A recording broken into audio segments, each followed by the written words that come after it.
So ಗುಲ್ಬರ್ಗಾಗೆ ಬಹಳ ಪವಿತ್ರವಾದಂಥ ದಿನ ಇವತ್ತು.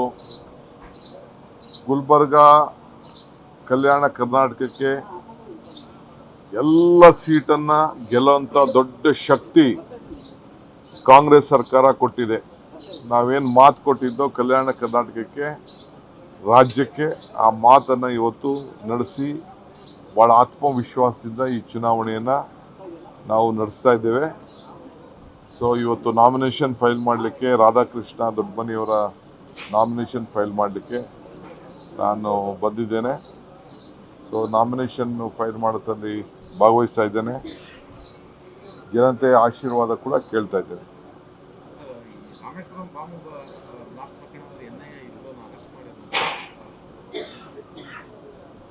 ಈಗ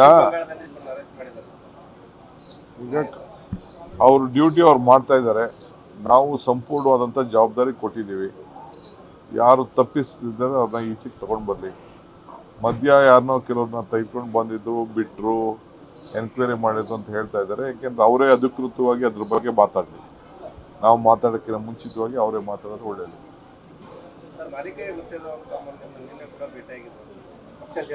ಹೌದು, ಅವರು ನಮ್ಮ ಹಿರಿಯ ಮೊದಲಿಂದನೂ ಕಾಂಗ್ರೆಸ್ಸಿಗರು, ನನಗೆ ಭಾಳ ಆತ್ಮೀಯರವರು. ಬಂಗಾರಪ್ಪನವರ ಕಾಲದಿಂದ ನಾವೆಲ್ಲ ಜೊತೆಗೆ ಶಾಸಕರಾಗಿ ಮಂತ್ರಿಯಾಗಿ ಎಲ್ಲ ಕೆಲಸ ಮಾಡಿದ್ದೀವಿ. ಬಂದು ಅವರು ಅನೇಕ ವಿಚಾರಗಳನ್ನು ಚರ್ಚೆ ಮಾಡಿದ್ದೀವಿ. ಇನ್ನು ರಾಜಕೀಯದ ತೀರ್ಮಾನಕ್ಕೆ ಬಂದಿಲ್ಲ. ಒಟ್ಟಲ್ಲಿ ನಾವು ಮಾತಾಡಿದ್ದೀವಿ ಅಷ್ಟೇ.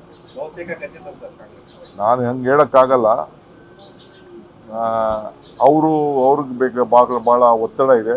ಪಾಪ ಭಾಳ ಅನ್ಯಾಯ ಮಾಡಿದ್ದಾರೆ ಅವ್ರಿಗೆ. BJPಯವರು ಅವ್ರನ್ನ ನಡೆಸ್ಕೊಂಡಂಥ ರೀತಿಯೂ ಸರಿ ಇಲ್ಲ. ಅದೆಲ್ಲ ಅರಿವಿದೆ. ನಾನು ರಾಜಕೀಯದಲ್ಲಿ ನಾವೇನು ಮಾತಾಡಿದ್ದೀವಿ ನಾನು ಚರ್ಚೆ ಮಾಡೋಕ್ಕೆ ಹೋಗೋದಿಲ್ಲ. ಒಟ್ಟು ನಾನು ಇಬ್ಬರು ಆತ್ಮೀಯ ಸ್ನೇಹಿತರು. ಕುಮಾರಸ್ವಾಮಿ ಅವರು ಹೇಳ್ತಾರೆ 1 ವರ್ಷದಲ್ಲಿ ರಾಜಕೀಯ ಬದಲಾವಣೆ ಆಗುತ್ತೆ ಅಂತ ಹೇಳಿ. ಹೌದು, ಖಂಡಿತ ರಾಜಕೀಯ ಬದಲಾವಣೆ ಆಗ್ತದೆ. BJP ಪಾರ್ಟಿ ಅವ್ರನ್ನ ಪಾರ್ಟಿಯಿಂದ ತೆಗಿತಾರೆ, ಅವ್ರ ಅಲೈನ್ಸ್ ಹೋಗ್ತದೆ. ಇಲ್ಲಾಂದರೆ ಅವ್ರ ಪಾರ್ಟಿ ದಳ BJPಗೆ ಮರ್ಜ್ ಆಗ್ತದೆ. ಅದು ಅವ್ರ ಪಾರ್ಟಿ ಬದಲಾವಣೆ ಕರೆಕ್ಟ್. ಅವ್ರು ಹೇಳ್ತಾ ಇರೋದ್ರಲ್ಲಿ ಸತ್ಯ ಇದೆ.